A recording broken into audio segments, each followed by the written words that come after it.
नहीं हो पा रहा है, कोई ना कोई बीच में आ जा रहा है। लेकिन काम तो पूरा करके ही जाना होगा ना श्याम। पैसा लिए तो करना ही पड़ेगा ना। तूने काम कर, अब की तू ट्राई कर। सुन, भीड़ को चीरते हुए जा और रमपुरिया से चीर दे साली को। जो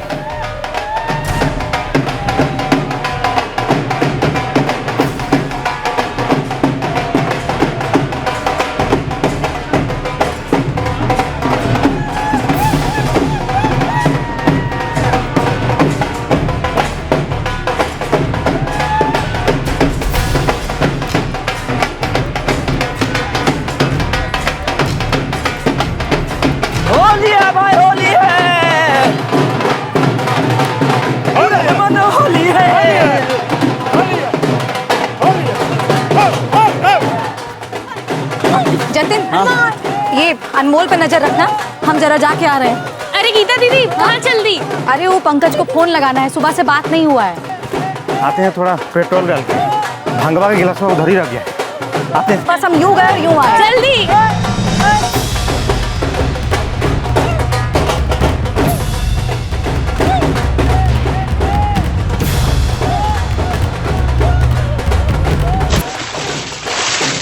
बुरा ना मानो भैया जी, होली है भाई, होली है।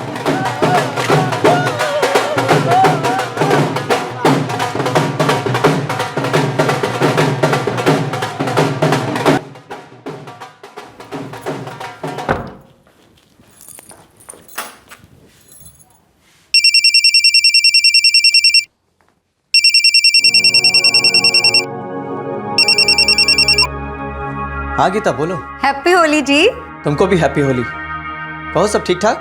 कहाँ कुछ ठीक ठाक है, आज ही का दिन मिला था ना आपको जाने के लिए। यार इस पे हमारा डिस्कशन हो चुका है। हाँ, मार्केटिंग हेड हैं, आपका कोई हॉलीडे वॉलीडे नहीं होता है, हॉलीडे के दिन भी नहीं। अरे अब बताए तो थे, अमरीकी पार्टी है, उसको ना हमारी होली से कोई मतलब है और ना ही फैमिली से। अच्छा अनमोल क्या कर रहा है? अरे वो तो पगला गया है, सुबह 10 बजे से खेल रहा है, हम बस अभी ऊपर आए हैं। वैसे जतिन और रमा है, अनमोल उन्हीं के साथ है। चलो खूब एंजॉय करो।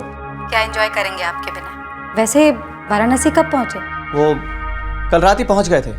अच्छा सुनिए ना, जल्दी जल्दी से घर वापस आ जाइए ना, हम सब आपको बहुत मिस कर रहे हैं। हाँ हाँ आते हैं। अच्छा अभी फोन रखते हैं, मीटिंग का टाइम हो गया है। ठीक है, बाय।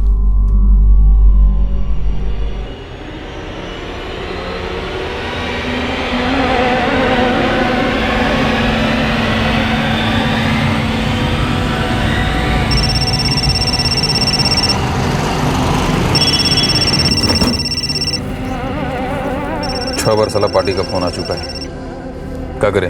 अब नहीं हो पाया तो नहीं हो पाया, अब कर जाने दे हम लोग। जो भी हुआ बता दो। हैप्पी होली सर जी। अरे हैप्पी होली का अचार डालें।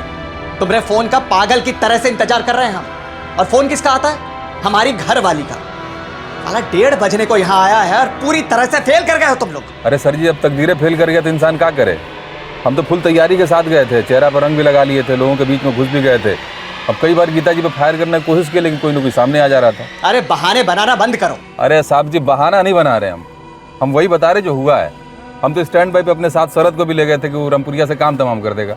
ये बेचारा गया भी, लेकिन फिर वही हुआ। साहब जी भीड़ बहुत ज्यादा था वहाँ। अरे तो वो तो तुम पहले से जानते थे ना कि लोग होंगे वहाँ, तो फिर सुपारी लेते वक्त काहे हाँ कह दिए थे? अरे अब हो गया तो हो गया, अब दोबारा ऐसा नहीं होगा, हम गारंटी देते हैं आपको। अरे गारंटी तुम्हारी 2 पैसे की नहीं है, और ये पहली बार नहीं हो रहा है, तीसरी बार फेल कर गए हो तुम लोग।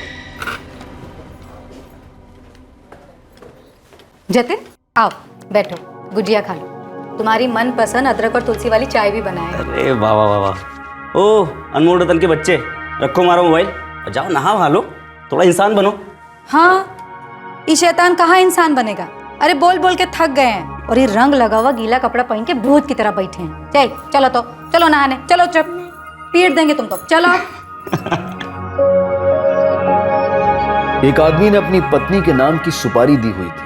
पंकज द्वारा ये गीता को मार डालने की तीसरी कोशिश थी जो नाकाम हुई थी। जगह तय हुई, वक्त तय हुआ, पर ना गोली चल पाई और ना ही रामपुरी छुरा।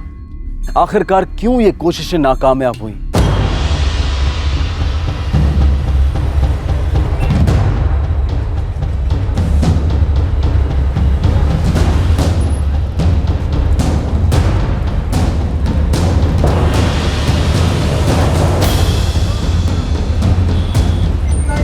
शरद, जैसे ही हम गोली दागें फुल स्पीड के साथ गाड़ी भगाना, उल्टा साइड से। ठीक है भाई, तुम घोड़ा दबाओ।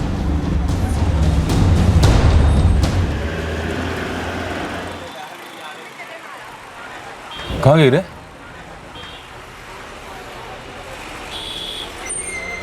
शरद, शरद रिवर्स ले, जल्दी ले। अरे क्या कर रहा है? लेना पाछी। अरे कैसे ले? वो स्कूटर वाला साला गोंद लगा के लगता है जगह पे चिपक गया। क्या करें? ए भाई ये, अरे हटाओ ना यार, गाड़ी कहाँ से आ जाते ये? काहे अपना गला फाड़े हो भाई? आगे उतना जगह है, उधर से काहे नहीं जाते हो? भाई आगे नहीं जाना है, पीछे करना है गाड़ी। पीछे करना है? ये हम अपना स्कूटर यहाँ से हिलाने वाले नहीं है, ये हमारा फिक्स जगह है, हम यहीं पार्क करते हैं, बुझे? ऐसा भाई, साला लतखोर आदमी है। एक काम करो, यहीं से ठोक दो।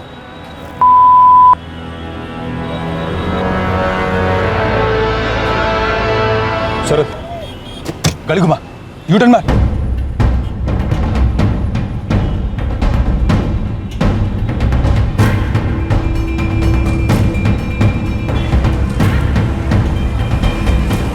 उड़ गई चिड़िया। पहली बार गीता को बाजार की भीड़ ने बचा लिया था। अब हत्यारों ने नई जगह चुन ली। यहाँ भीड़ नहीं होगी श्याम।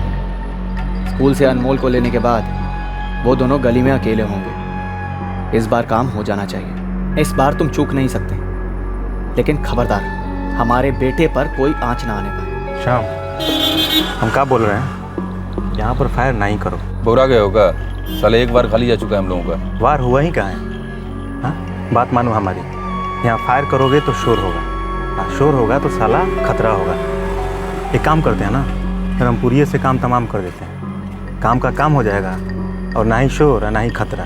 क्या समझे? बात तो ठीक कह रहे हो तुम। ठीक है, ठीक बा।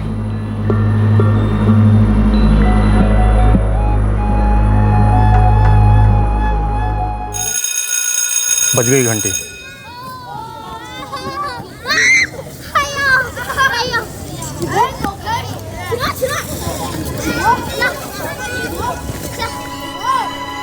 गियर में डाल दे शरद।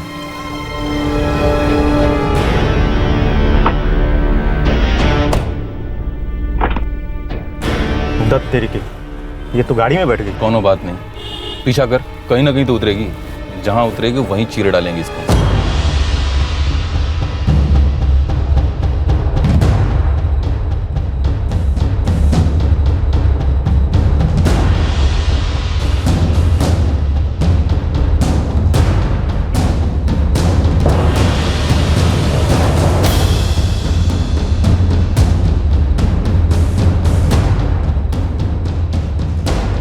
अरे ये कहाँ उतरेगी ये?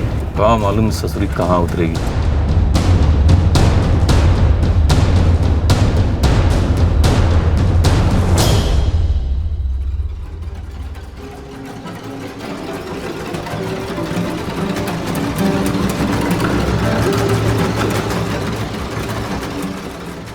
उतरे का?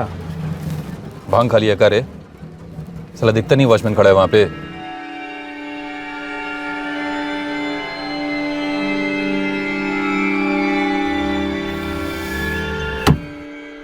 तकदीर फिर से गीता पर मेहरबान हुई, पर गीता को भनक तक नहीं थी कि कोई उसकी जान का प्यासा है और उसको निशाना बनाने के लिए उतावला होता जा रहा है। सर जी, पिछला दोनों बार जगह और समय आप ही ने बताया था, और ये तीसरा बार भी।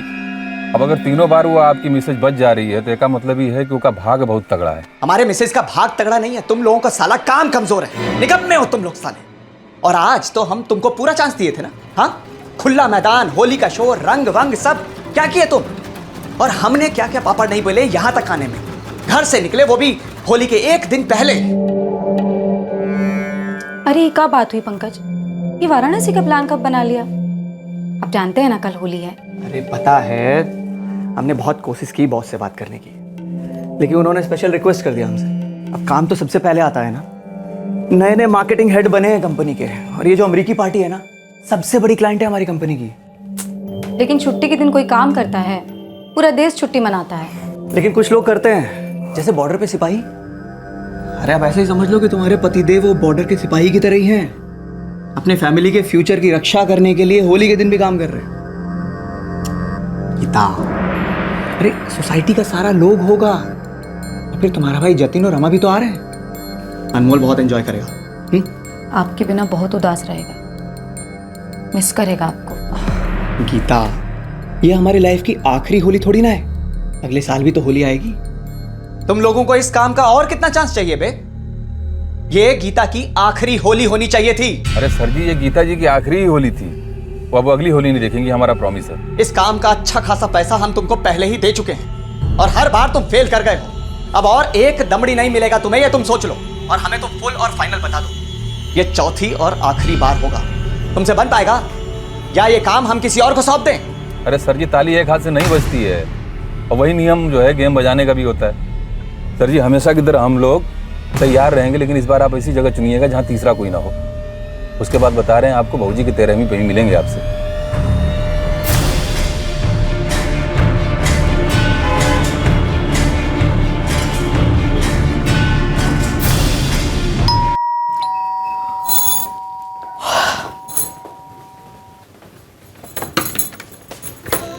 सो गई थी का?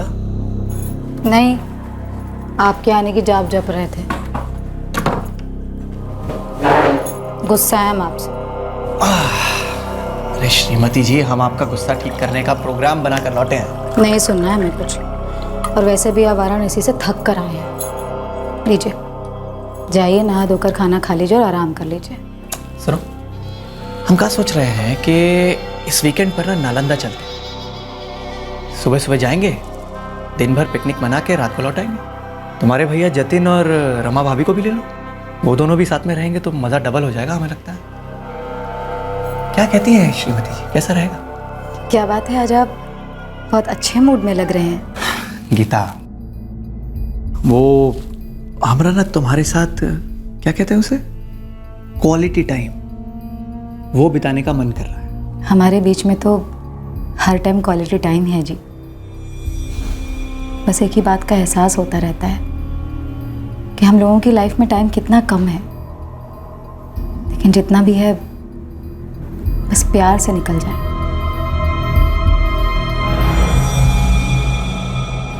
क्या बात है दीदी, ये जीजा जी का सुझाव था? हाँ हाँ जतिन, वो बहुत ही अच्छे मूड में है। हाँ, वो तो अच्छी बात है, लेकिन अचानक से इतने बदल कैसे गए? तो ठीक है ना जतिन, अच्छी बात है, हम तो बहुत ही खुश हैं। अच्छा, वैसे तुम लोग आ रहे हो ना नालंदा? हम एक बार बस रमा से पूछ लेते हैं, वैसे भी अगले सैटरडे हमारा ऑफ है। बढ़िया रहेगा, बहुत मजा आएगा। हमें लगता है कि हमें गीता दीदी के साथ जाना चाहिए, उन्हें अच्छा लगेगा ना? भाई मुझे अच्छा लग रहा है कि गीता और दामाद जी के बीच मामला सुलझ रहा है। जब बच्चा हो जाता है ना, तो शादी का पूरा मतलब ही बदल जाता है। एक दिन के लिए, 3 दिन के लिए क्यों नहीं? 3 दिन क्यों? क्योंकि 3 1 से बड़ा होता है, 1 से भले 3। अच्छा, हम कार से जाएंगे? हाँ कार से जाएंगे। हम कहाँ जाएंगे? अरे बाबा, जब शाम में पापा आएंगे ना, तब उन्हीं से पूछ लेना कि हम नालंदा में कहाँ कहाँ जाएंगे, क्या क्या करेंगे। ठीक है, सब उन्हीं की प्लानिंग है। अभी का प्लान ये है कि हम लोग पटना के बाहर जा रहे हैं। अब कहाँ मारना है, कैसे मारना है, ये हमें सोचने दो। तुम लोग बस उतना ही करो जितना तुम्हें करने के लिए कहा जाए। ठीक है सर जी। हाँ, इस बार खाली नहीं जाएगा, हम पूरा प्लानिंग करेंगे। प्लानिंग तुम नहीं, हम करेंगे श्याम। तुम्हारा प्लानिंग पहले ही 3 बार फेल कर गया। ये बार 3 मौका चूकने वाली बात अगर दोबारा ना करें तो ही अच्छा है। ये मत भूलिए कि 4 लोगों को ऑलरेडी मार चुके हैं हम, और हर काम में ऊंच नीच हो जाता है। अब हम सही बता रहे हैं, एकदम टेंशन मत लीजिए।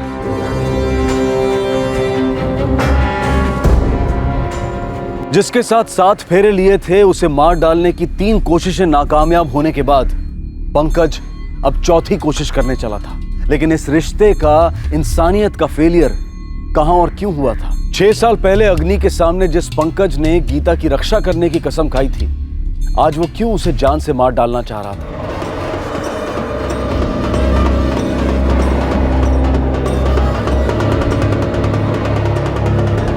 गीता के खून का प्यासा पंकज कभी उसके प्यार में भी था। 2006 में हुई ये लव मैरिज 1 साल के अंदर ही डगमगाने लगी।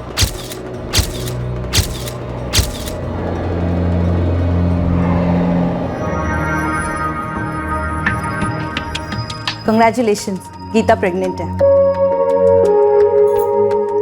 अभी 1 महीना हुआ है, अब 8 महीने और इंतजार करना होगा। अरे ऐसे कैसे वही रहेगी तू? देख बेटा, आखिर के 3-4 महीने ना बहुत भारी होते हैं। नहीं नहीं नहीं, तू यहीं रहेगी हमारे पास अपने मैके में। हाँ मम्मी, हम समझ रहे हैं, लेकिन एक तो हम इनको छोड़ के नहीं आना चाहते हैं और दूसरा यही हमको नहीं जाने देंगे। मम्मी जी से कह दो 3-4 महीने तो दूर, हम तुम्हें 3-4 घंटों के लिए भी अपने से दूर नहीं जाने देंगे। सुनिए आप, लीजिए अब बतियाइए अपने जमाई राजा से, लीजिए। प्रणाम मम्मी जी। प्रणाम बेटा। अरे मम्मी जी, आपका पहला नाती या नातिन आ रहा है तो हमारा भी तो पहला ही बच्चा है ना जी। मतलब आप कह रहे हैं कि हम आपकी बिटिया की देखभाल ठीक से नहीं कर सकेंगे? नहीं नहीं बेटा, हम ऐसे नहीं कह रहे, लेकिन गीता को एक औरत की मदद तो लगेगी ही ना। अरे हाँ, तो ठीक है ना मम्मी जी, आप यहाँ आ जाइए, रहिए हमारे पास आकर। हाँ, लेकिन गीता के पापा तो हमें आने नहीं देंगे। अब पापा जी जो हैं वो अपनी पत्नी को अपने से दूर नहीं जाने देंगे, तो भला हम अपनी पत्नी को अपनी नजरों से दूर कैसे रहने दें? अब हम आपसे कैसे बहस करें बेटा? अरे कैसी बात कर रहे हैं मम्मी जी, आप बीच बीच में आते रहिएगा ना, बस गीता हमारे पास ही रहेगी, ये बात फिक्स है। हाँ हाँ, हमें क्या प्रॉब्लम होगी, आप निशा से पूछ लीजिए। जी प्रणाम मम्मी जी। मम्मी निशा के बारे में क्या कह रही थी? कह रही थी कि तुम्हारी जो कजन निशा है ना, वो अगर यहाँ आकर रहे तो हमें कोई दिक्कत तो नहीं। भाई हमें क्या दिक्कत होगी भला? हाँ मम्मी, पहले भी बात की थी हमसे निशा के बारे में, तो बुलवा ले निशा को। भाई देखो, तुम्हें जो करना है ना वो करो, बस हमसे दूर जाने की बात सोचना भी मत। नहीं नहीं, हमें कोई दिक्कत नहीं है गीता दीदी के साथ रहने में। और वैसे भी शादी के बाद से हम अब तक मिले नहीं है ना उनसे। देख बेटा, सबसे ज्यादा जरूरत ना आखिर के 4 महीनों में लगेगी। हाँ हाँ बड़ी मम्मी, हम समझ रहे हैं, आप टेंशन ना लो, हम चले जाएंगे तब। तूने अपने मम्मी पापा से बात कर ली? जी बिल्कुल, हमने बात कर ली मम्मी से, वो तो बड़ी खुश थी, कह रही थी इसी बहाने तुम्हारा ट्रेनिंग पूरा हो जाएगा। चलो अच्छा है, जब तेरी बारी आएगी ना तो गीता को हम तेरे पास भेज देंगे। जी बिल्कुल, प्रणाम। निकले हम? बेटा अगर बस स्टैंड तक छोड़ देंगे तो ऐसी क्या दिक्कत है उसमें? पापा दिक्कत तो आपको हो जाएगी ना, खामा में ऑफिस के लिए लेट हो जाएंगे। दिक्कत तो यह है कि हमारी बिटिया पहली बार बेगूसराय से पटना जा रही है, वो भी अकेली, वो भी 4 महीने के लिए। आजकल मोबाइल और इंटरनेट के जमाने में तो चांद तक दूर नहीं है, आप हमारी टेंशन ले रहे हो। और पंकज जीजा जी है ना, वो आ रहे हैं पटना स्टेशन लेने हमें, पर हर 10-15 मिनट पर हमें SMS करते रहना। बिल्कुल भी नहीं करेंगे। हो क्या गया है आप दोनों को? 22 के हैं हम, 12 के नहीं, आप इतना टेंशन ना लो, हम पहुंच जाएंगे ठीक से। यहाँ आओ, चलिए पापा। हाँ, ऐसे कैसे याद नहीं है, हमें ही चुराए थे आपके जूते, फिर हमें ही लौटाए थे, पूरे पैसे भी नहीं दिए थे आपने। पर टेंशन ना लो, इस बार ना पूरी वसूली करके जाएंगे। हलवा पूरी समझे कहा हमें? हम कहाँ मांगे थे अपने जूते आपसे? भाई पहले तो आप खुद ही हमारे जूते चुराई और उसके बाद खुद ही भीगी बिल्ली बनके हमको लौटा गई, तो हम कहाँ दे पैसे आपको, बोलिए। अच्छा जी, तनिक अपनी बीवी जो है ना हमारी गीता दीदी, उनसे पूछिएगा कितने प्लीज किए थे उन्होंने, तब जाके लौटाए थे हमने आपके जूते। अच्छा ठीक है, बोलिए क्या चाहिए आपको, दिला देंगे। हाँ वैसे सोच समझ कर मांगिएगा, पूरे 3 महीने बिताने आपको हमारे साथ। उसकी फिक्र आप ना करो जीजा जी, हम सोच समझ कर ही मांगेंगे। निशा, तुम और पंकज मिल के ना हमको बहुत बिगाड़ दिए हो, इतना आलसी बना दियो ना कि क्या कहें। अरे दीदी बस कुछ ही दिन है, एंजॉय कर लो, एक बार बेबी आ जाएगा ना लाइफ में, फिर तो 1 मिनट की भी फुर्सत नहीं मिलेगी। और हमारे ग्रीट जीजा जी, वो तो छुट्टी लेने से रहे। तो फिर तुम्हारे बिना कैसे चलेगा? अरे हमें परमिशन की थोड़ी ना जरूरत है, आ जाएंगे बिना इनविटेशन के, जब तक हम हैं आप टेंशन ना लो। कहाँ हो तुम? वहाँ चाचा चाची जी लड़का देख रहे हैं तुम्हारे लिए। जैसे उन्होंने देखा और हमने हाँ कह दिया, लड़का पसंद आएगा तभी तो ना देंगे ग्रीन सिग्नल। वैसे निशा, बेगूसराय में तो कई मर मिट गए होंगे तुझ पर। दीदी ये मरने मिटने वालों को तो ना हम अवॉइड करते हैं, भाई आदमी हो तो ऐसा कि टिका रहे, स्ट्रॉन्ग। वैसे कोई मिला तुझे स्ट्रॉन्ग टिकने वाला? नहीं अभी तक तो नहीं, पर फ्यूचर में होगा तो होगा। आज भी आपका वेट करते करते सो गई दीदी। हाँ वो ऑफिस में मीटिंग थोड़ा लंबा चला। तुम काहे नहीं सो जाती? हम खुद ही खाना गरम करके खा लिए होते। हाँ खुद ही ले लिए होते खाना गरम करके। एक तो सारा दिन काम करके आएंगे, थक के आएंगे और ऊपर से गरम करके ले लेंगे। और हम घोड़ी की तरह सोए रहे, इसीलिए आया क्या यहाँ पर? ऐसा नहीं है, लेकिन पिछले कई दिनों से हम देख रहे हैं कि रोजाना रात को तुम्हें हमारे लिए देर तक जगना पड़ता है। तो वैसे हमें पसंद है कोई हमें गरम गरम खाना परोस दे, लेकिन फिर भी क्या? हम सोच रहे थे कहीं तुम बोर तो नहीं हो गई हो। हम सिर्फ तब बोर हो जाते हैं जब दीदी वो घंटों घंटों तक ना रोने धोने वाली सीरियल देखती है। सच बता रहे, 1 मिनट के लिए बर्दाश्त नहीं कर सकते हम। चलो ठीक है, कल लिए चलते हैं तुम्हें शॉपिंग। और वो जूतों की वसूली भी तो बाकी है ना तुम्हारी। अच्छा जी, आपको नहीं लगता आप कुछ ज्यादा ही शरीफ बन गए? देखिए शॉपिंग वॉपिंग के मामले को ना हम थोड़ा ज्यादा सीरियसली ले लेते हैं तो सोच लीजिएगा, लुट जाएंगे आप। अरे लूट लीजिए साली साहिबा, अगर आप हमें नहीं लूटेंगे तो भला कौन लूटेगा बताइए। अच्छा हाँ हाँ, जा शॉपिंग पे अपने जीजू के साथ, अच्छे से शॉपिंग कराना उनसे, खूब चुना लगाना उनको। पर दीदी आपको ऐसे अकेले छोड़ के कैसे जा सकते हैं हम? अरे भाई क्यों नहीं जा सकते, हम प्रेग्नेंट हैं, कोई पेशेंट नहीं है। और वैसे भी ना दिन भर तुमसे चबड़ चबड़ करके ना हम तो बोर हो गए हैं, और पता है तुम भी बोर हो गई होगी। भगाना चाहती हो ना हमें, सब समझते हैं। समझती रहो। वैसे हाँ, सुपर मॉल के बाहर ना एक बंसी कचौरी वाला बैठता है, उससे हमारे लिए एक मीठी और 2 तीखी कचौरी लेते आना। पर जीजू तो कह रहे थे आपको तीखा खाना मना है। उनको लगता है ना कि हम तीखा खाएंगे तो बेटा या बेटी जो होंगे वो बहुत गुस्सैल होंगे। और वैसे तुमको इस बारे में सोचने की जरूरत बिल्कुल नहीं है, हम कह दिए कि हमारे लिए कचौरी लेते आना तो फिर लेते आना, और नहीं लेकर आई ना बेटा तो दोनों के दोनों पिटोगे हमसे बस।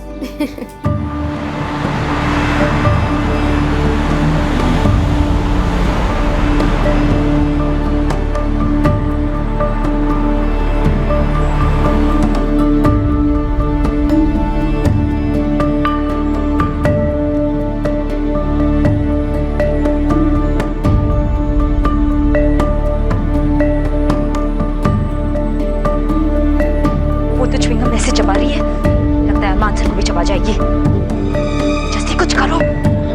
ओके।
गीता दीदी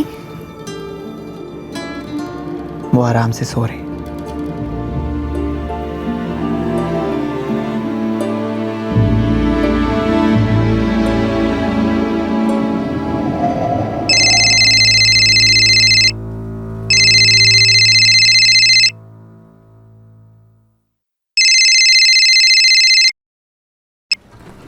हाँ, हमने कहा ना हम जा रहे हैं निशा।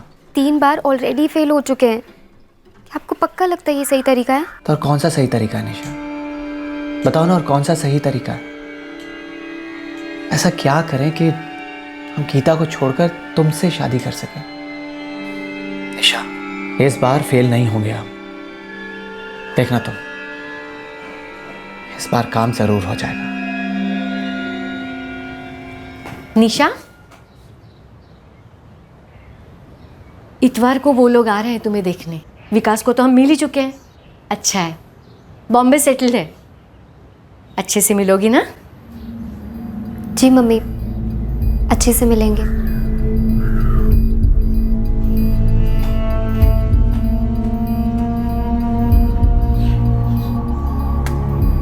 दरअसल गीता अपनी डिलीवरी के लिए हॉस्पिटल जाने से पहले ही ये भाप गई थी कि पंकज और निशा के बीच की नजदीकियां अवैध धागों में लिपटी थी, और ये धागे साफ साफ नजर आ रहे थे।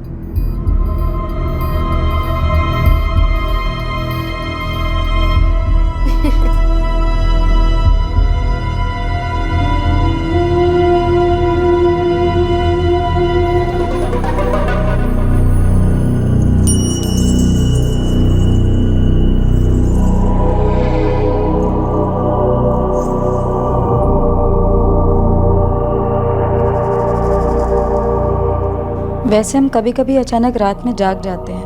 क्यों? आजकल अपने छोटू की कराटे प्रैक्टिस शुरू हो गई है क्या? नहीं, इसलिए जाग जाते हैं क्योंकि हमें आपकी आवाज़ें सुनाई देती हैं, और जब आँख खोलते हैं तब आप कमरे में नहीं होते हैं। हाँ, वो पानी पीने के लिए जाता हूँ। आजकल प्यास बहुत लगती है ना, मौसम ही कुछ ऐसा है। मौसम भी कुछ ऐसा है, प्यास बहुत लगने लगी है आपको। अब कल से एक बोतल यहीं ला के रख लूँगा। वही ठीक रहेगा। खामखा निशा के कमरे में जाकर पानी पीने की ज़रूरत तो नहीं पड़ेगी आपको। आधा आधा एक एक घंटा पानी पीने का प्रोग्राम चलता रहता है। खामखा वहाँ निशा परेशान, और यहाँ हम कल ही निशा को यहाँ से चले जाने के लिए कह देंगे। क्यों? मतलब डिलीवरी बस अब होने ही वाली है ना? हमने मम्मी से कह दिया है। क्या क्या कह दिया मम्मी से? यही कि डिलीवरी के लिए यहाँ आ जाए। क्यों, आपको क्या लगा?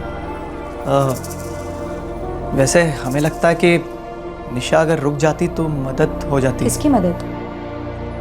हमारी या आपकी?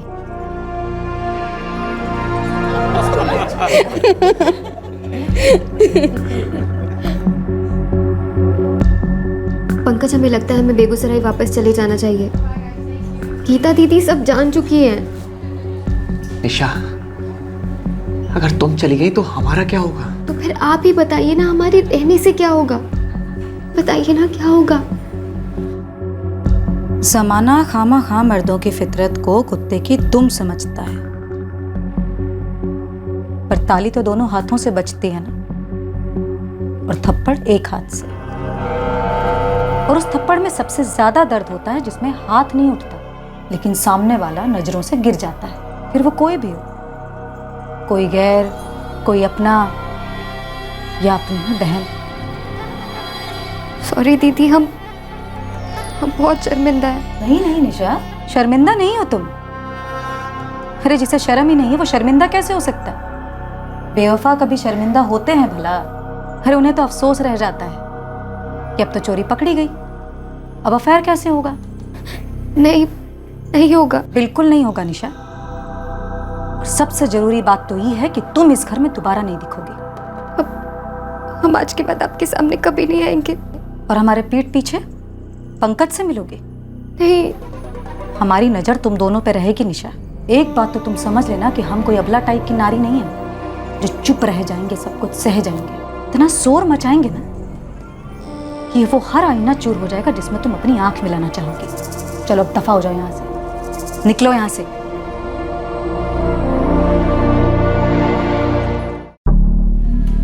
हम तुम्हें नहीं छोड़ेंगे निशा, सवाल ही नहीं उठता। पंकज, हम भी आपके बिना नहीं रह सकते, लेकिन क्या करें हम? क्या होगा, कैसे होगा, कुछ समझ नहीं आता। बिल्कुल ब्लैंक से हो जाते हैं हम। ऐसा लगता है आंखों पे पट्टी बांध कर ना किसी अंधी गली में चल रहे हैं।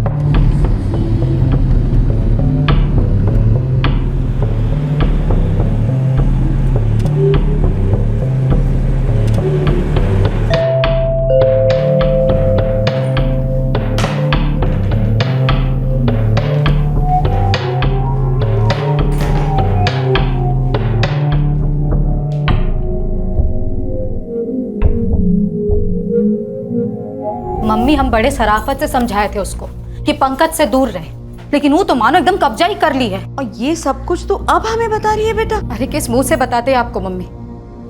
हमको लगा था कि हम समझा दिए हैं तो शर्म के मारे दोबारा ऐसी गंदी हरकत नहीं करेगी। अनमोल 1 साल का हो गया है और ये दोनों अपनी बेशर्मी की पहली एनिवर्सरी मना रहे हैं हमारे पीठ पीछे। नहीं राज भाभी, हमें इसके बारे में कुछ भी नहीं मालूम है। तो मालूम करो मीना, तुम्हारी बेटी हमारी बेटी का घर तोड़ रही है और किसी भी सूरत में हम ये होने नहीं देंगे। हम भी ऐसा कभी नहीं चाहेंगे राज भाभी। कोई और नहीं मिला? अरे जीजा तो बड़े भाई के समान होता है, कोई बड़े भाई से इश्क लड़ाता है बेशरम? सारा बिरादरी में थू होगी हमारी। तेरी शादी तो दूर, शर्म के मारे हमने जान दी ना तो क्रियाक्रम करने वाला ना होगा कोई बेगूसराय में। तुम्हारे बड़े मम्मी पापा को कैसे मुंह दिखाएंगे? कैसे उनसे आंख से आंख मिलाएंगे हम? तुम हमारी गर्दन नहीं झुकाए हो, तुम तो हमें जितने जिगाड़ दी हो। हमने तो तुम्हें वहां अपनी बहन की सेवा के लिए भेजा था, तुम तो उसका विश्वास, उसका सम्मान, उसका घर सब तोड़ा है।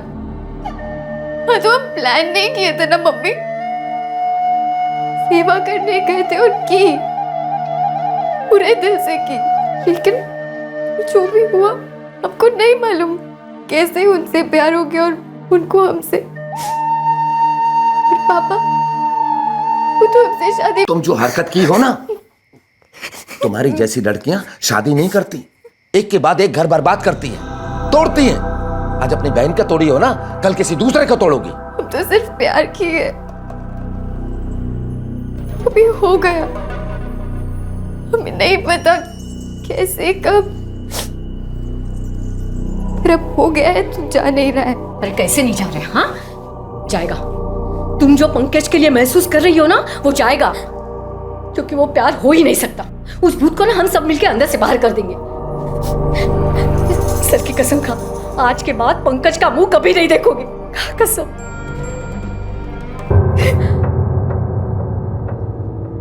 हाँ गीता, हमें डाइवोर्स चाहिए। इस जन्म में तो हम आपको डिवोर्स देने वाले नहीं हैं। अनमोल की कसम खाकर कहते हैं, हम आपको डिवोर्स नहीं देंगे। क्या करोगी ऐसे आदमी से चिपके रहकर, जो तुमसे प्यार ही नहीं करता है? हम ऐसे आदमी से नफरत करेंगे, चिपक कर नफरत करेंगे। जो आदमी हमारी प्रेगनेंसी की नाजुक घड़ी में हमारा साथ छोड़कर हमारी बहन के साथ सोए, ऐसे आदमी और ऐसी बहन को हम जिंदगी भर दर्द देंगे, लेकिन डिवोर्स हम देने से रहे।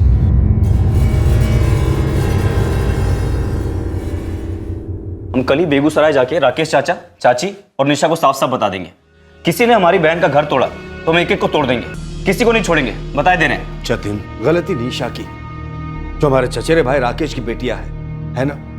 तो हम राकेश और उसकी पत्नी मीना से इतनी अपेक्षा कर सकते हैं कि निशा को पंकज से दूर रखे और कंट्रोल में रखे, बस। देखो जतिन, किसी से बदतमीजी से बात करने की कोई जरूरत नहीं है बेटा। हमने मीना से बात कर ली है। अम्मा, बात तो गीता दीदी ने भी की थी उस निशा से, लेकिन फिर भी वो बेशरम लड़की पंकज जीजा जी के साथ लगी रही। गलती हमारी है बेटा, जो हमने निशा को गीता की देखभाल करने के लिए भेज दिया।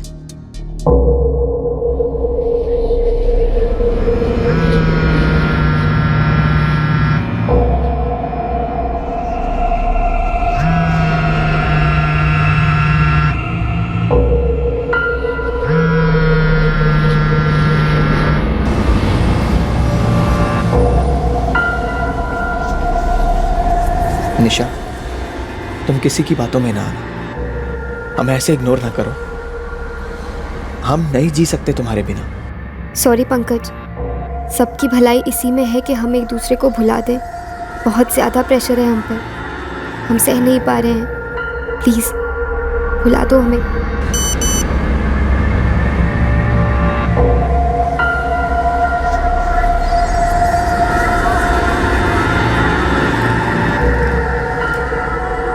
भुलाना तो हमसे ना हो पाएगा निशा, बस अब तुम तैयार हो जाओ। एक जिंदगी बर्बाद हो गई है और अब वो हमेशा के लिए दी एंड भी हो जाएगी। रेडी रहना।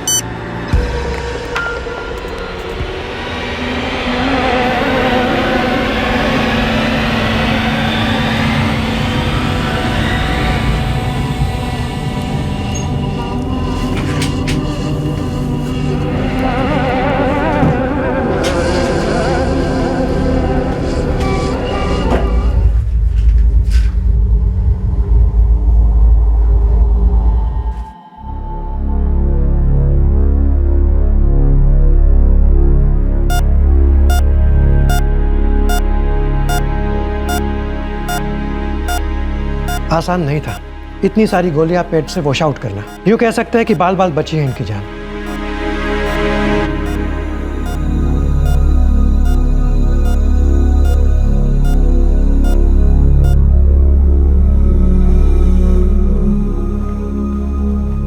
दीदी, अनमोल की चिंता मत करो और जीजा जी भी ठीक हो जाएंगे। और हमारा पंकज का रिश्ता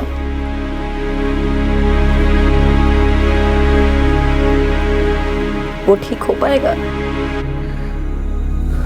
दीदी पूरी कोशिश करो, लेकिन एक वक्त के बाद तुमको फैसला करना पड़ेगा, और फैसला लेते वक्त अनमोल के बारे में भी जरूर सोचना। वो शांति से तुम्हारे साथ अकेले पले या फिर आंधी में तुम दोनों के साथ। हमारी तकदीर खराब है जो हम बच गए, पर अगली बार ऐसा नहीं होगा। हम अपने आप को खत्म करके ही रहेंगे। तुम नहीं तो लाइफ नहीं निशा, बस।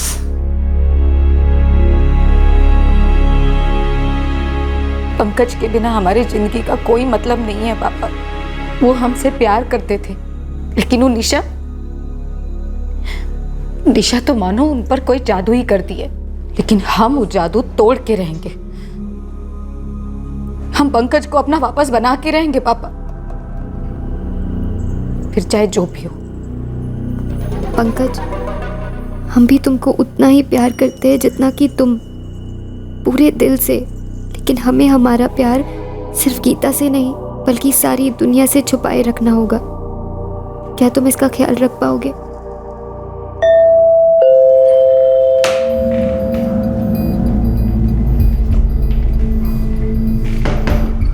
और फिर एक बार पंकज और निशा के बीच का रिश्ता रंग पकड़ने लगा, पर यह अवैध संबंध गीता और दोनों तरफ के परिवार वालों से छुपकर बनता गया।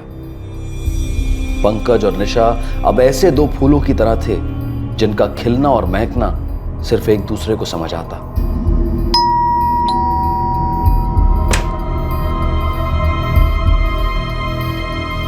पंकज गीता को यह समझाने में सफल रहा कि उसने निशा के साथ रिश्ता पूरी तरह तोड़ दिया है। पापा हम नालंदा कहाँ से जाएंगे?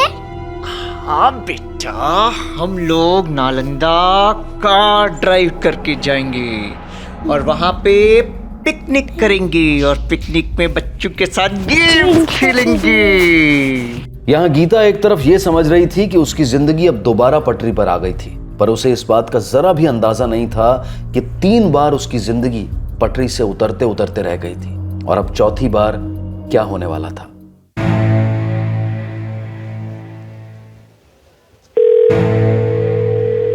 सर जी, इस बार फुल तैयारी है। हम तो 2 और लोगों को बुला लिए हैं साथ में। जब पंकज सिन्हा और उसकी फैमिली नालंदा से घूमकर पटना लौट रहे होंगे, उस वक्त कुछ अज्ञात लोग उन पर हमला करेंगे और उस हमले में गीता सिन्हा की मौत हो जाएगी, लेकिन बाकियों को कुछ नहीं होगा। कत्ल के इरादे से पंकज गीता को नालंदा ले गया। साथ थे उनका बेटा अनमोल, गीता का भाई जतिन और जतिन की पत्नी रमा। साजिश का पहला पड़ाव पार हो गया।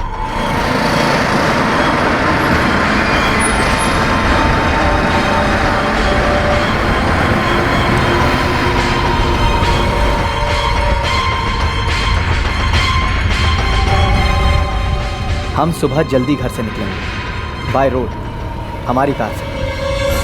नालंदा से लौटते हुए हम लोग पहले ये NH31 लेंगे और उसके बाद NH30, और इन दोनों के बीच में यहाँ कहीं ये बाईपास आता है। जानते ही बाईपास को, यहाँ हमारा बचपन निकला है, लेकिन ये बाईपास तो शाम के बाद बिल्कुल सुनसान हो जाता है। जानते हैं, इसलिए हम नालंदा से थोड़ा लेट निकलेंगे कि यहाँ पहुँचते हुए अंधेरा हो जाए। जीजा जी, ब्रेक चाहिए हो तो बोल दो, हम चला लेंगे। अरे नहीं जतिन बाबू, हम ठीक हैं। ऐसे पहुँचते पहुँचते 11 तो बज ही जाएंगे। अरे तो दिक्कत क्या है, जब पहुँचना है पहुँच जाएंगे। वैसे आपको कोई जल्दी है क्या? अरे नहीं, काहे की जल्दी है। अरे लेकिन हमें तो जल्दी है ना जी। अनमोल का स्पोर्ट्स डे है कल और 6:30 बजे तक स्पोर्ट्स ग्राउंड पे भी पहुंचना है। वो तो नहीं मिस हो सकता है ना। अरे चिंता मत करो, कुछ हो मिस नहीं होगा। और 5 बार बता चुकी हो, याद है हमें। सब लोग अपनी अपनी जगह पे टाइम पे पहुंच जाएंगे। वो और 2 लड़कों के बारे में तुम बता रहे थे? दोनों एकदम मजे हुए खिलाड़ी हैं, भरोसेमंद। इस बार कोई चुप नहीं है। बस आपको ये करना है कि नालंदा से निकलने से पहले मुझे एक बार फ़ोन कर देंगे। उसके बाद किसी न किसी बहाने से लाके गाड़ी वहाँ रोक दीजिए। ओके, बाद का सब हम संभालेंगे। वो तुम हम पे छोड़ दो।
सच कहते हैं गीता दीदी, बड़ा सुकून मिलता है जब ऐसे आपको और जीजा जी को एक साथ देखते हैं। 4 साल पहले तो कितना डर गए थे हम लोग।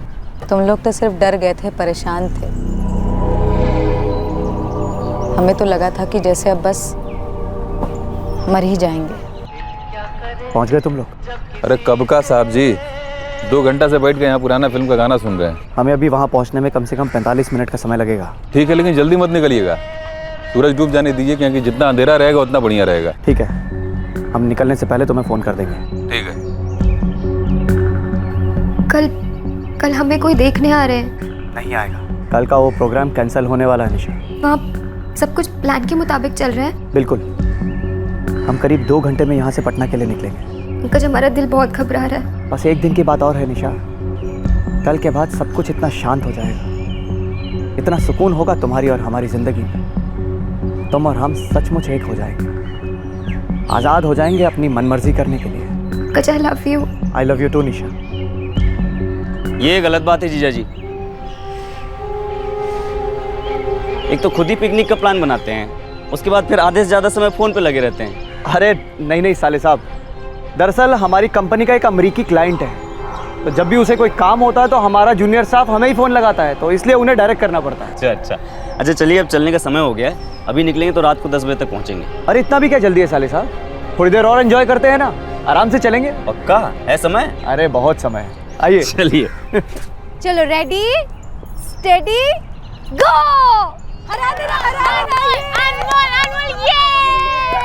अनमोल जीत गया, आपसे बाहर गए, अनमोल जीत गया।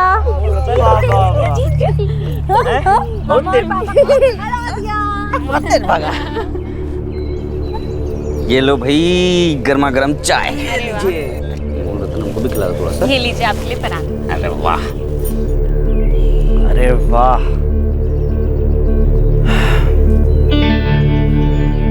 क्या बात है जीजा जी, या तो फोन पे लगे रहते हैं, बार बार घड़ी देखते हैं, माजरा क्या है? अरे साले साहब ऐसा कुछ नहीं है, बस देख रहे थे बजा कितना है, अब टाइम का ख्याल तो रखना ही पड़ता है ना। हाँ जी, हमें भी लगता है ना कि नाश्ता करते हैं ना, हम लोगों को चल देना चाहिए। 6 बज चुके हैं ऑलरेडी। खाइए सब लोग आराम से, उसके बाद निकलते हैं 15-20 मिनट में।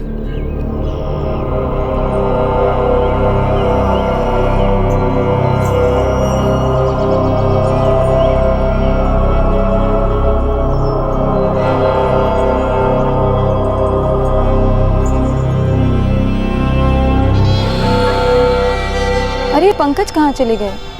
गए तो टॉयलेट की तरफ से, हो सकता है ऑफिस वालों से बात कर रहे हो फोन पर। हम 5 मिनट में निकल रहे हैं शाम। क्या जी, पिकनिक का प्लान आपका था और आप हैं कि पूरे दिन फोन पे लगे रहे? अरे ऐसा कुछ भी नहीं है, और वैसे सब लोगों ने एंजॉय तो किया ना, है ना बेटा? पापा हम वापस से आएंगे, बहुत मजा आया। आएंगे ना मम्मा?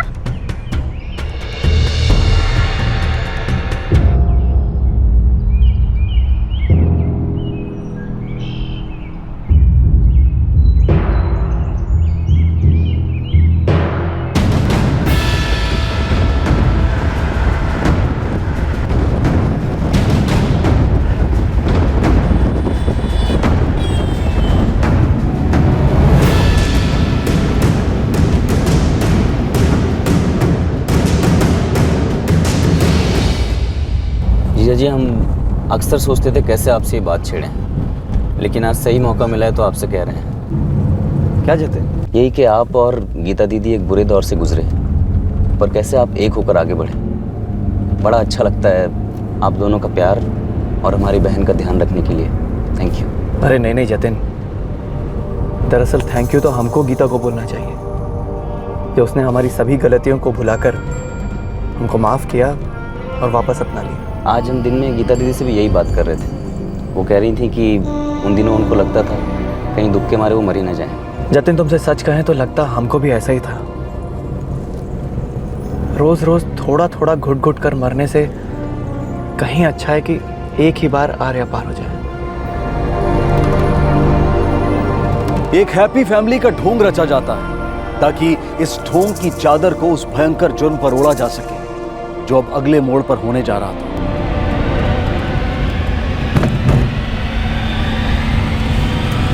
अरे अरे अरे जीजा जी, कौन सा टर्न ले लिया आपने? मोड़ लो गलत टर्न है ये। अरे नहीं नहीं जतिन, घबराओ मत, ये एक नए बाईपास को निकलता है। हम कम से कम 1 घंटा भर जल्दी पहुंचेंगे। नया बाईपास? हाँ। ये कब बना? आप श्योर हो ना? अरे 100%। हमारा एक दोस्त पटना नालंदा हर दूसरे दिन आता जाता रहता है, उसी ने बताया। अच्छा चलिए।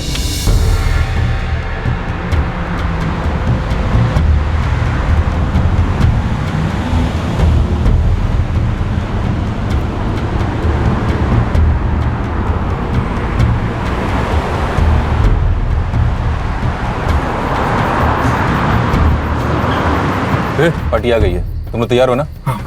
चूक नहीं होनी चाहिए। चल।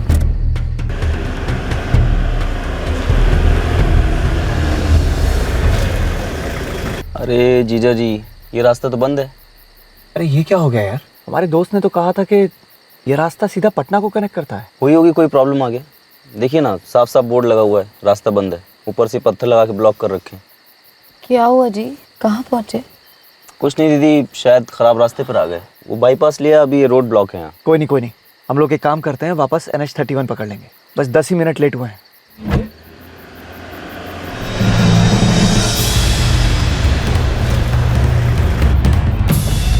अरे ओ भाई, आगे रास्ता बंद है, पीछे लो। पंकज भैया बताएंगे भी कि क्या चाहते हैं आप लोग? हम बात कर रहे हैं। देखो भैया, तुम्हें पैसे चाहिए ना? है? सारे पैसे ले लो, है? लेडीज के जेवर भी ले लो तुम, लेकिन हमें छोड़ दो। देखो हमारे साथ छोटा बच्चा भी है। देखिए भाई साहब, आपको ना कोई गलतफहमी हुई है। हम लोग तो रास्ता भटक के यहाँ आ गए थे। हाँ। आप शायद किसी और का इंतजार कर रहे थे। जहाँ आपका यमराज इंतजार कर रहे थे साहब जी, यम को भोग नहीं चढ़ाएंगे। सारे पैसे दे तो रहा हूँ भाई। तेरा पैसा कहाँ भागा जा रहा है रे? वो तो हम लेवे करेंगे, लेकिन वो कहा है कि थोड़ा मस्ती का मूड है हमारा। भैया हमें जाने दीजिए, हम हाथ जोड़ते हैं आपके सामने, हमें जाने दीजिए। भैया जितना पैसा चाहिए आप ले लीजिए, हमें जाने दीजिए। चल साड़ी खोल। नहीं। कहा नहीं? चल खोल। आपके हाथ जोड़ते। 2 गोलियां सीधे सीने पर, दोनों हार्ट में अटक गई। हार्ट के चिथड़े उड़ गए।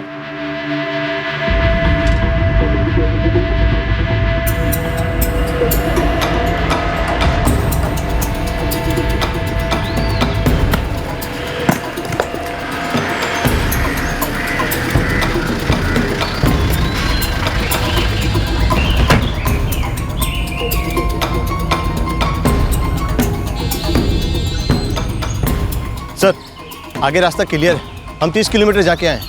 वो डाकू लोग झूठ मूठ का रास्ता बंद किए। किसी ने कुछ देखा है, सुना? सर एक चाय का दुकान मिला है, उसके मालिक से बात हुआ, कह रहा था ट्रैफिक कम रहता है इस रास्ते पे, आगे कहीं कुछ बंद नहीं है। वो कुछ देखा सुना भी नहीं। गाड़ी याद है आपको? नहीं सर, काफ़ी अंधेरा था और हम सब इतना डर गए थे सर। उनमें से किसी का चेहरा याद है आपको? नहीं सर, सबका पूरा चेहरा ढका हुआ था। वो गाड़ी पहले से आपका पीछा करी थी क्या?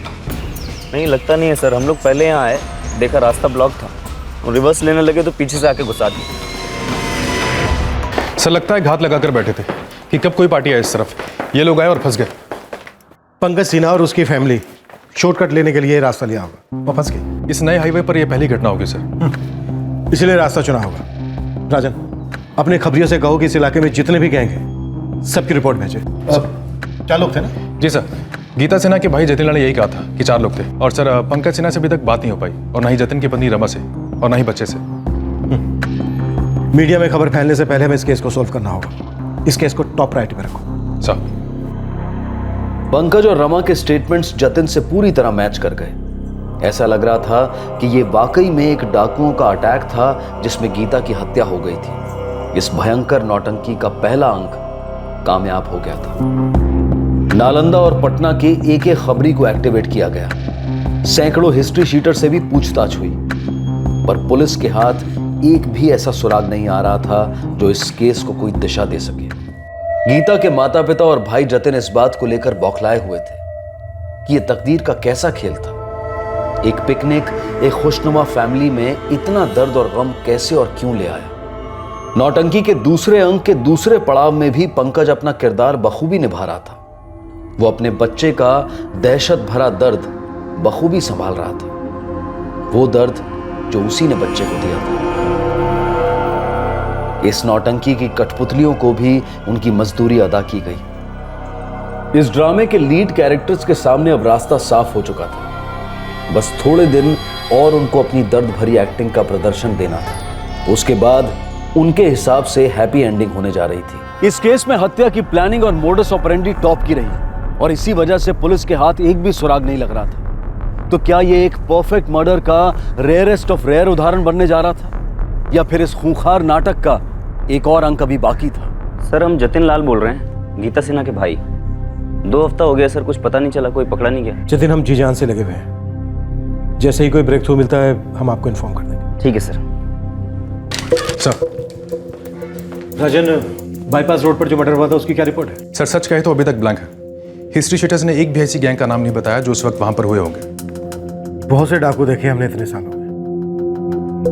ये डाकू की प्रथा हमसे भी पुरानी है, मगर ये डाकू। सर आपको लगता है कि वो डाकू नहीं थे? राजन, डाकू क्या करते हैं? डाकू बंदूक की नोक पर लोगों को लूटते हैं। पैसा, जेवर, कीमती चीजें जो भी उनके पास हो उसको लूट लेते हैं। लेकिन ये डाकू, इन डाकुओं ने लूटने से पहले 2 औरतों को रेप करने की सोची, और जब उसमें से एक मारी गई तो एक भी पैसा लूटे बिना, एक भी दमड़ी लिए बिना वहां से फरार हो। सर हो सकता है वो गीता सिन्हा की मौत के बाद डर गए हों। यही तो सोचने वाली बात है राजन। वो डाकू थे, उन लोगों के हाथों में बंदूकें थी, गाड़ी रोकने की हिम्मत थी। 2 औरतों को रेप करने के इरादे से जंगल में ले गए और उसमें से एक को गोली मार दी। ये सब करते हुए डर नहीं लगा उन्हें? सर हो सकता है गोली फायर होने के बाद डर गया हो। प्लान नहीं था, हो गया और उसके बाद भाग खड़े हुए। हो सकता है कोई नया गैंग हो। कितना इंतजार करवाएंगे विकास को? जवाब काहे नहीं दे रहे उसे? क्योंकि हमारे पास जवाब है ही नहीं मम्मी। पूरा कंफ्यूजन भरा पड़ा है दिमाग में। आप एक काम कीजिए, उसे कह दीजिए कि हमारा इंतजार ना करें। अरे 28 की हो गई हो, दुनिया देख चुकी हो, अब काहे का कंफ्यूजन? मम्मी, एक तो ना आप हर बारी हमारी उम्र को बीच में न लाया करो, और दूसरी बात, ये शादी का फैसला है, कोई स्कूटर वूटर खरीदने की बात नहीं है। बाकी तो हम देख चुके हैं कि गलत जोड़ियों का क्या नतीजा होता है।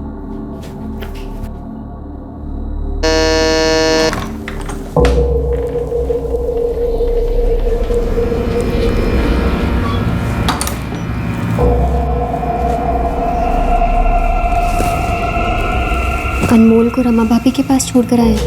हाँ, एक अरसे से जिद कर रहा था तो छोड़ा उसे।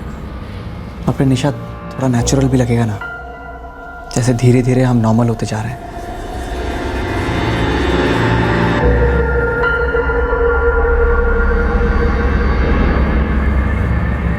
क्या हुआ निशा, कोई टेंशन है क्या? लड़के एक के बाद एक करके रिजेक्ट किए जा रहे हैं। तो अच्छा ही है ना। कुछ अच्छा नहीं है पंकज। निशा ऐसा क्यों कर रही हो? हमें एक और बड़ा टेंशन खाता रहता है रात भर। वो क्या? एक अजीब सा डर लगा रहता है। आज से 6 महीने बाद, 1 साल बाद, कभी ना कभी तो आप बात करेंगे ना पापा से, हमारा हाथ मांगेंगे उनसे, या फिर हम ही बता देंगे कि पंकज जी से शादी करनी है हमें। तो इसमें डरने की कौन सी बात है? नहीं है? आपको नहीं लगता जतिन भैया को शक हो जाएगा कि इतने टाइम से इन दोनों का अफेयर चल ही रहा था?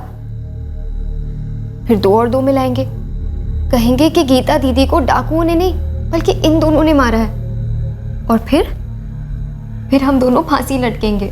नहीं निशा, नहीं, कोई फांसी नहीं लटकेगा, ऐसा कुछ नहीं होगा, सुना? और हमें तो लगता है कि ये जो कुछ भी हुआ है ना, तकदीर से एकदम सही हुआ है। हाँ, पहले 3 अटेम्प्ट में अगर गीता मारी जाती तब जरूर ये 2 और 2 4 हो जाता कि कोई कैसे ही किसी घरेलू औरत को मार सकता है। लेकिन ये जो चौथा अटेम्प्ट हुआ है एकदम स्मूथ गया है। डाकुओं का अटैक, मर्दों पर और बच्चे पर बंदूकें तनी हुई, औरतों को घसीट कर जंगल में ले गए, रेप का अटेम्प्ट, उसके बाद गोली मार दिए, एकदम फुल प्रूफ। तुम देखना निशा, ये 2-4 महीनों में तो पुलिस भी इस केस को बंद कर देगी। क्या आप कभी गीता दीदी के बारे में सोचते हैं? हाँ निशा, एक बात तो आती है दिमाग में बीच बीच में कि वो बेवकूफ औरत हमें डाइवोर्स काहे नहीं देती। कितने आराम से कट जाती सब लोगों की जिंदगी। चाहती तो खुद रख लेती अनमोल को पूरा, या हम रख लेते, या फिर जॉइंट कस्टडी, और पैसों का भी कोई प्रॉब्लम नहीं होने देते हम उसे, लेकिन हमें छोड़ देती, आजाद कर देती अपनी कैद से। सर हम लोग नालंदा से करीब 6:30 बजे के आसपास निकले थे और 7 बजे तक अच्छा खासा अंधेरा हो गया था, मतलब पूरी तरीके से रात हो गई थी। और 7:45 के आसपास हम लोग उस मनहूस बाईपास की तरफ मुड़े सर। और लगभग 20 मिनट चलने के बाद आप लोगों ने अचानक देखा कि वो रोड ब्लॉक है, राइट? हाँ सर, करीब 20 मिनट ही हुए होंगे। जतिन, तुम्हें कुछ अटपटा, कुछ अजीब नहीं लगा? हाँ सर, शायद हल्का सा अजीब लगा था, लेकिन मैंने पंकज जीजा जी से पूछा भी कि आप श्योर हो इस रास्ते के बारे में? उन्होंने कहा उनका कोई दोस्त है जो अक्सर उस रास्ते से आता जाता है। उन्होंने कहा कि शॉर्टकट है, 1 घंटा बचेगा। एनीवे, इस पिकनिक के दौरान तुम्हें कुछ अजीब लगा था? पिकनिक के दौरान? मतलब मैं समझा नहीं, आप पूछना क्या चाहते हैं? देखो जतिन, जैसा तुम जानते ही हो, इस केस में अभी तक कुछ ब्रेक थ्रू हमें हासिल नहीं हुआ है, और एक बात को लेकर हम बहुत परेशान हैं। कौन सी बात सर? यही कि वो लोग डाकू थे, तो उन्होंने रेप अटेम्प्ट करने से पहले या अटेम्प्ट के दौरान तुम्हें और पंकज को क्यों नहीं लूटा? उन्होंने सीधे तुम्हारी बहन गीता को गोली मारी। वहां पे तो कोई भीड़ भी इकट्ठा नहीं हुई थी, कुछ ऐसा था नहीं, लोग बचाने तो आए नहीं थे, तो फिर वो बिना पैसे लिए वहां से भाग क्यों खड़े हुए? ऐसा क्या डर था? बंदूकें थी उनके पास? सर हमने एक बार नहीं 1000 बार उनसे कहा था कि सारे पैसे ले लो, हमारी गाड़ी ले लो। हम एटीएम से और कैश निकाल के उनको देने के लिए तैयार थे, लेकिन वो मेरी पत्नी रमा और मेरी बहन गीता को लेकर दूर जंगल में चले गए। कुछ देर के बाद हमने गोली की आवाज़ सुनी और उन्होंने हमारी बहन को गोली मार दी सर। लेकिन तुम्हारी पत्नी को गोली नहीं मारी, तुम्हें भी नहीं मारी, बच्चे को नहीं मारा, पंकज को भी नहीं मारा, और एक भी पैसा लिए बिना वहां से भाग खड़े हो। क्यों? उन लोगों ने ऐसा क्यों किया ये हमको कैसे मालूम होगा? जतिन, आने के लिए thank you. Thank you sir.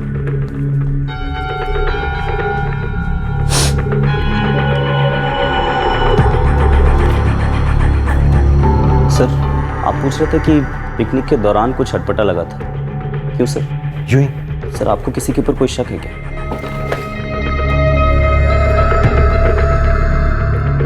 किसी पर शक करने जैसा कोई कारण है क्या?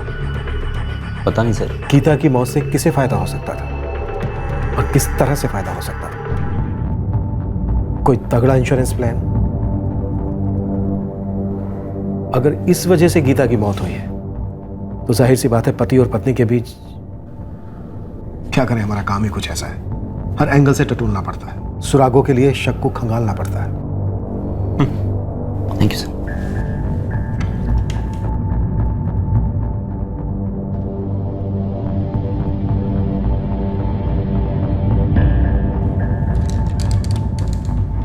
सर ये पटना से नालंदा एक दिन की पिकनिक का आइडिया दरअसल हमारे जीजा जी पंकज का था, और सबसे ज़्यादा जोश में भी वही थे।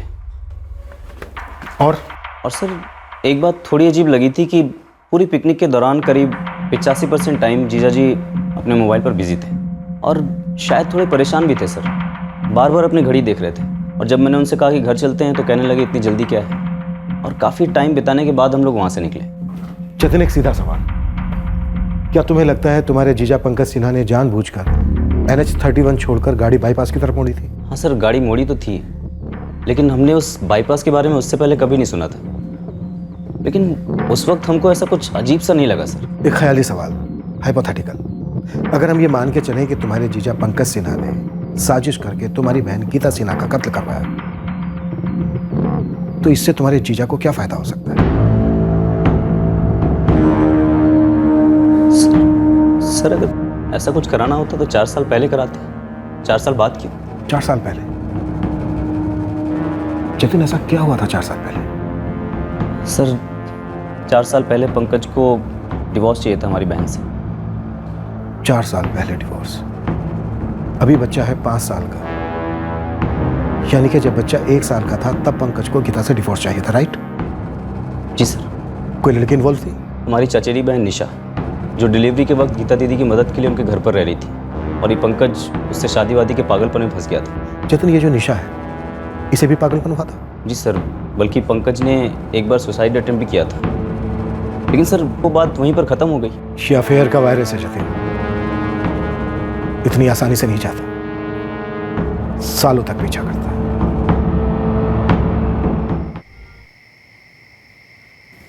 बेटा, हम जानते हैं तुम्हारी मम्मी इस दुनिया की बेस्ट मम्मी थी, और उसके जैसी दूसरी मम्मी हम तुम्हारे लिए नहीं ढूंढ सकते बेटा। हमें दूसरी मम्मी नहीं चाहिए, हमारी मम्मी बेस्ट थी। विकास के माँ बाप ने सामने से मना कर दिया। इससे अच्छा लड़का निशा को कभी नहीं मिलता। पता नहीं कौन सी दुनिया में रहती है ये लड़की। मीना, क्या इस पंकज और निशा के बीच जो कुछ भी चल रहा था वो तब पूरी तरह से खत्म हो गया था या अब भी कुछ चल रहा है?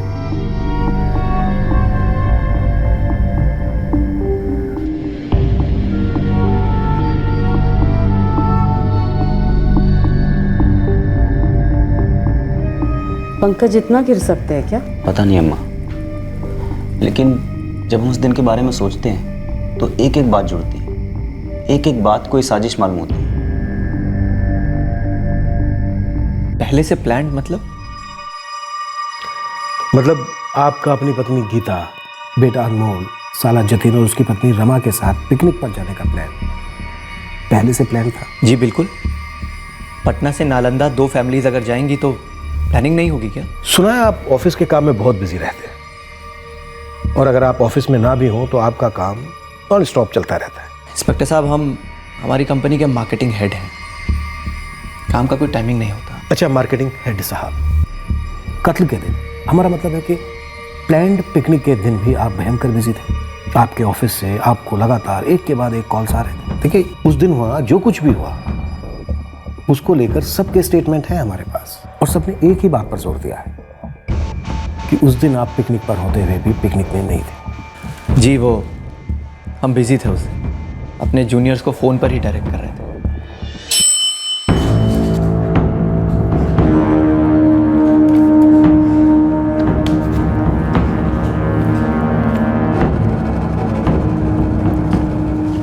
इंस्पेक्टर साहब, ये गोल गोल बातें करना बंद करके हम सीधा मुद्दे पर आ जाएं। आप बताएंगे इस लाइन ऑफ इन्वेस्टिगेशन का मतलब क्या है? मतलब है आपकी पत्नी के हत्यारों को धर लेना पंकज जी। तो फिर पिकनिक और हमारे ऑफिस के कॉल्स का उनसे क्या रिश्ता हो सकता है? उस दिन आपके ऑफिस से आपके कौन से नंबर पर ये सारे कॉल्स आ रहे थे पंकज जी? देखिए, हमारे रिकॉर्ड के हिसाब से आपका फ़ोन नंबर है 44456789, ठीक है ना? हाँ, बहुत कन्फ्यूजन है पंकज जी। आप कह रहे हैं, आपका साला जतिन कह रहा है, जतिन की पत्नी रमा कह रही है, और शायद आपकी पत्नी गीता सिन्हा जिंदा होती तो वो भी यही कहती कि उस दिन आपको आपके ऑफिस से लगातार कॉल आ रहे थे, एक के बाद एक कॉल आ रहा था, लेकिन आपके इस नंबर पर उस दिन आपके ऑफिस से एक भी कॉल नहीं आया है mister Pankaj Sinha, head of marketing. आपके 2 नंबर हैं जी, खुफिया है, क्योंकि आपके साले जतिन को आपके इस दूसरे नंबर के बारे में कोई जानकारी नहीं है। जी हाँ, वो दूसरा नंबर हम सिर्फ ऑफिस के कॉल्स के लिए ही इस्तेमाल करते हैं। निशा लाल आपके ऑफिस में काम करती है? बेगूसराय की निशा लाल। हमने आपके बिना बताए आपके दूसरे नंबर का पता लगा लिया, 4441235568, यही है ना? आपके इस नंबर से निशा लाल को और निशा लाल के नंबर से आपके इस नंबर पर हजारों बार कॉल हुए पिछले 1.5 साल में। हर रोज कई दफा फोन कॉल्स और मैसेजेस एक्सचेंज हुए। दरअसल निशा से आपका अफेयर कभी खत्म हुआ ही नहीं था, है ना? अब सवाल यह है कि ये कबाब में हड्डी कौन है पंकज जी? क्योंकि इस अफेयर वाले नंबर से आप कुछ और लोगों से भी बात करते रहे हैं, खास करके पिकनिक वाले दिन, और कुछ खास मौकों पर भी आपकी उनसे बात हुई है। ये इश्क का डबल ट्रिपल शिफ्ट चल रहा था क्या पंकज जी? अरे नहीं, मजाक कर रहा हूँ। ये हम जानते हैं कि आप निशा के वफादार हैं, निशा के साथ दगा नहीं कर सकते। तो फिर ये नंबर किसके हैं? कोई बात नहीं, चिंता मत कीजिए, हमने भी पता लगा लिया। जैसे हमने आपके दूसरे नंबर का पता लगाया जी, कल रात को हमने इन चारों को धर लिया है पंकज जी। श्याम, शरद, मुन्ना और कालू।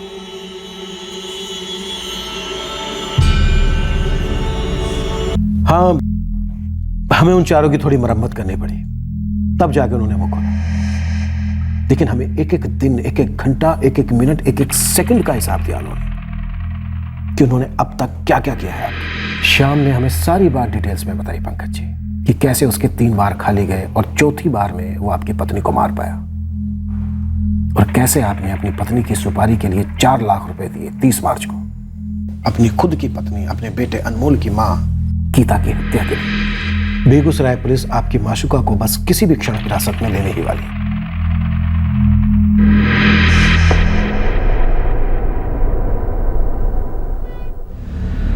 कि तुमने कैसे सोच लिया कि अपनी पत्नी की हत्या करके तुम अपनी प्रेमिका से शादी कर लोगे और ये घोर अपराध किसी की पकड़ में नहीं आएगा? हमारे पास रास्ता क्या था? वो हमें डाइवोर्स दे नहीं रही थी। हम भीख मांग रहे थे उससे कि हमें छोड़ दो, हमें छोड़ दो। लेकिन 4 सालों तक वो टस से मस नहीं हुई। वाह, अफेयर भी आप करें, अपनी पत्नी को रास्ता भी आप दें। वो जो हमें रास्ता दे रही थी हमें नामंजूर था इंस्पेक्टर साहब। हमें प्यार हो गया था निशा से। गीता ये जानती थी और वो ये भी जानती थी कि हम उससे प्यार नहीं करते थे, फिर भी वो हमें और निशा को तकलीफ देने के लिए, सजा देने के लिए डाइवोर्स देने से इनकार कर रही थी। 3 जिंदगियों को नर्क बना दिया था उसने। ये कहां का इंसाफ है इंस्पेक्टर साहब? क्योंकि आपकी किसी से शादी हो गई है, आप जिंदगी भर उस रिश्ते को गले में पत्थर की तरह बांधकर जियो, न तैरो न डूबो, बस पड़े रहो। तो इस बंधन से मुक्ति पाने के लिए तुमने गीता को ही मुक्ति दे दी? हाँ, हमने मरवाया इंस्पेक्टर साहब गीता को। किराए के हत्यारों को पैसे देकर मरवाया। हमने खून करवाया अपनी पत्नी गीता को। लेकिन ऐसा हमने क्यों किया इंस्पेक्टर साहब? क्यों? क्योंकि वो 4 साल तक हर रोज पल पल हमें मार रही थी, और निशा को भी।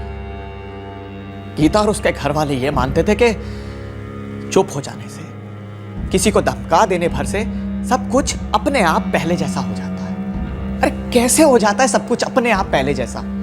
ये कोई अनसुना तो है नहीं कि किसी आदमी का औरत का अफेयर हुआ, उसे अपनी गलती का एहसास हुआ और वो सुधरा ना हो। अरे नहीं सुधरना बुधरना है इंस्पेक्टर साहब। पूरी दुनिया हम दोनों के बीच में मानो एक मैरिज काउंसलर जैसी हो गई थी, जबकि हमें इस रिश्ते को सुधारने में रत्ती भर भी इंटरेस्ट नहीं था, क्योंकि हमारी तरफ से रिश्ता था ही नहीं। हमारे दिल में सिर्फ और सिर्फ निशा थी। हाँ, हमें एक गलती को सुधारना था, और वो गलती थी हमारी गीता के साथ शादी। हमारी जिंदगी की सबसे बड़ी गलती। सरासर गलत। तुम्हारी जिंदगी की सबसे बड़ी गलती यह है कि तुमने अपने अंदर के स्वार्थ और कठोरता के राक्षस को कभी पहचाना ही नहीं। अरे सुधरना तो दूर की बात, तुम्हें हत्या जैसा कठोर जुर्म इतना सहज और सरल लगने लगा जैसे वो रोजमर्रा की बात। वो हमें छोड़ नहीं रही थी इंस्पेक्टर साहब। तो क्या उसकी हत्या करके तुम उससे छूट गए? तुम 2 रिश्तों की कैद से निकलकर कानून की कैद में आ गए हो पंकज। और जरा अपने बच्चे के भविष्य के बारे में सोचो। अगर तुमने अपने मासूम बच्चे के भविष्य के बारे में सोचा होता ना, तो इस तरह अपनी जिंदगी को सुधारने की कभी नहीं सोचते। राजन, इनका स्टेटमेंट लेकर इन्हें कस्टडी में ले लो। 1 मिनट इंस्पेक्टर साहब, हम हमारे बेटे से एक बार मिल सकते हैं? हम उसको यहाँ बुलवा लेते हैं। नहीं प्लीज, यहाँ नहीं। क्यों? तुम नहीं चाहते तुम्हारा बेटा तुम्हें यहाँ पर देखे? चलो, मैंने अगर इसकी मंजूरी दे भी दी, क्या होगा उससे? इस दुनिया में कुछ नहीं छिपता है पंकज। एक ना एक दिन तुम्हारे बेटे को यह पता चल ही जाएगा कि उसके पिता ने ही उसकी मां की हत्या करवाई है। जरा सोचो पंकज, तुमने क्या कर दिया है अपने बेटे के भविष्य के साथ, उसकी जिंदगी के साथ। बाहर मतलब कहाँ गए हैं? बेटा बाहर मतलब किसी ज़रूरी काम से बाहर गए। पापा बिना बताए कहीं नहीं जाते हैं। बेटा इस बार जाना पड़ा उन्हें। हाँ, उन्हें फोन करो। फोन बेटा वो फोन लेकर नहीं गए। आप दूध पी लो। नहीं, पापा हमेशा फोन लेकर ही जाते हैं। क्या वो आपको छुपा रही हो क्या हमसे? ऐसी कोई बात नहीं है। लेकिन क्यों? मुझे पापा के पास जाना है। अम्मा, अब सोचते हैं तो लगता है कि हमें गीता दीदी को और समझाना चाहिए था। उन्हें पंकज को छोड़ देना चाहिए था। निशा को गीता की देखभाल करने के लिए भेजना ही नहीं चाहिए था। क्या पता अम्मा, निशा की जगह पंकज को किसी और लड़की से इश्क हो जाता। इस सब से तो बस एक ही बात निकल के आती है, जब किसी जोड़े के बीच प्यार खत्म हो जाए और उस प्यार को जिंदा करने की हर कोशिश के बावजूद वो जिंदा ना हो, तो ऐसे रिश्ते को दफना देना ही बेहतर है। लाश के साथ जिंदगी बिताएंगे तो सड़न तो होगी। दोनों के दोनों जवान थे, पूरी की पूरी जिंदगी पड़ी थी उनके सामने। कुछ दिनों में पुराने घाव भर जाते और नए सिरे से नई जिंदगी शुरू होती। कम से कम उन तीनों की जिंदगियां तो बर्बाद नहीं होती।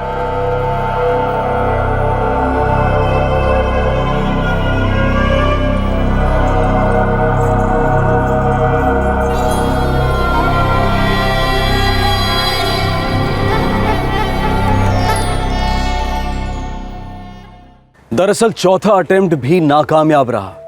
हाँ, ये बड़े दुर्भाग्य की बात है कि गीता की निर्दयी हत्या हो गई, पर हत्या की नींव पर एक रिश्ते की इमारत बांधने का ख्याल अपने आप में नाकामयाब साबित हुआ। ऐसे रिश्ते में टिके रहने का मतलब ही क्या बनता है, जहां अगला घुटन के मारे मर रहा है और सामने वाले को मार डालने का षड्यंत्र रच रहा है। ऐसी शादी से चिपके रहने का क्या मतलब, जब दोनों को उस रिश्ते में से ना तो खुशी मिल रही है और ना ही उस रिश्ते का कोई भविष्य नजर आ रहा है। अगर हम नैतिकता और भावुकता के परे जाकर सोचें तो इंसान का मानव अधिकार सबसे ज्यादा मायने रखता है। पंकज और निशा ने जो किया वो भला बुरा, सुंदर कुरूप, सही गलत जैसा भी था, लेकिन उन दोनों को अपनी जिंदगी एक दूसरे के साथ जीने का अधिकार था। हम किसी भी सूरत में पंकज और निशा के प्रति सहानुभूति प्रकट नहीं कर रहे हैं और ना ही उनके फैसलों की हिमायत कर रहे हैं। हमारे लिए इस केस में सबसे बड़ा मानव अधिकार का उल्लंघन गीता का हुआ, क्योंकि उससे उसकी जिंदगी छीन ली गई। पति की बेवफाई और एक बहन द्वारा पीठ में छुरा सहन करना आसान नहीं था गीता के लिए, लेकिन अगर ध्यान से देखें तो इस केस में एक बात बहुत ही मजबूती से उभर कर सामने आती है, और वो ये है कि गीता को हिम्मत करके अपनी जिंदगी पर गिरे इस भावनाओं के कहर को पहचान लेना चाहिए था। उसके सामने उसकी अपने बच्चे की जिंदगी थी, लेकिन एक टूटी शादी को, एक झूठ को जीने का क्या मतलब था। बुरा इस बात का भी लगता है कि 3 नाकामयाब मर्डर अटेम्प्ट्स के दौरान काश एक बार तो गीता को इशारा मिलता, हिंट मिलती कि कोई उसके खून का प्यासा हो चुका है, तो शायद बात यहां तक ना आ पहुंचती। पंकज, निशा और चारों अपराधियों को आईपीसी की धारा 302 के तहत हत्या के लिए और धारा 120B के तहत क्रिमिनल कॉन्स्पिरेसी के लिए बुक किया गया है। मुकदमा शुरू हुआ और कुछ साल पहले पटना हाई कोर्ट ने पंकज, निशा और चारों किराए के हत्यारों को उम्र कैद की सजा सुनाई। अब मैं अनूप सोनी आपसे विदा लेता हूं। फिर मुलाकात होगी क्राइम पेट्रोल सतर्क में शुक्रवार रात 10:30 बजे। तब तक सुरक्षित रहें और देखते रहें क्राइम पेट्रोल सतर्क। सबक एक को सीख हम सबको। जय। इस तरह के और भी एपिसोड देखने के लिए हमारे चैनल को सब्सक्राइब करें और बेल आइकन दबाना ना भूलें।